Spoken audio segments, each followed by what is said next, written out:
Les déplacements forcés se sont intensifiés au cours des 5 premiers mois de 2022 en raison des groupes armés qui attaquent les civils et les forces de sécurité.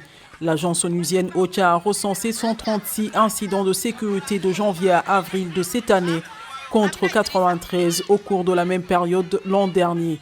Hawa Munkela est l'une des rescapées de ces attaques. C'est à la tombée de la nuit que les djihadistes armés qui écument la région sont venus. Ils nous ont salués, ils ont fait rassembler tous les hommes sous prétexte qu'ils devaient assister à leur prêche. Mais leur intention était tout autre. Au contraire, ils ont trié 5 hommes qu'ils sont allés exécuter loin du village.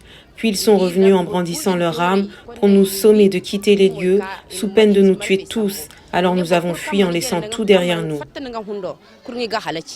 Du 1er au 19 mai, 43 civils ont été tués et 22 autres enlevés dans les départements de la région de Tillabéri, à la frontière du Burkina Faso et du Mali. Hamadou Younsa a pu échapper à ces attaques.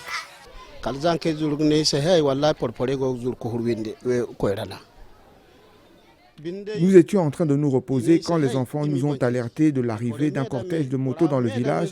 Alors tous les habitants se sont barricadés dans leurs maisons. Les assaillants ont fouillé maison par maison et ont fait sortir une centaine de personnes, parmi lesquelles ils ont exécuté sommairement 5 hommes, dont le chef du village.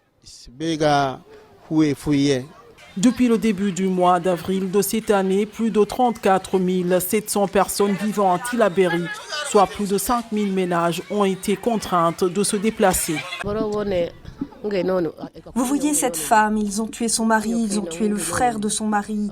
Ils vivaient dans la résidence du chef du village qui a aussi été tué. Après, les tueurs nous ont ordonné de partir, d'aller vivre ailleurs. Alors nous avons fui.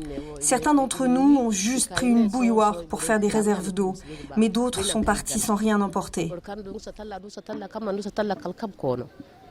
Le Niger abrite des dizaines de milliers de personnes déplacées à l'intérieur du pays, ainsi que des réfugiés du Nigeria, du Mali et du Burkina Faso.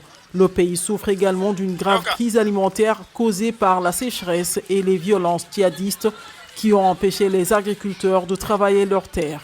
Selon le ministre de la Défense du Niger, Al-Kassoumou Indatou, les forces de défense et de sécurité ont lancé une opération de nettoyage le 16 mai pour neutraliser ces groupes armés.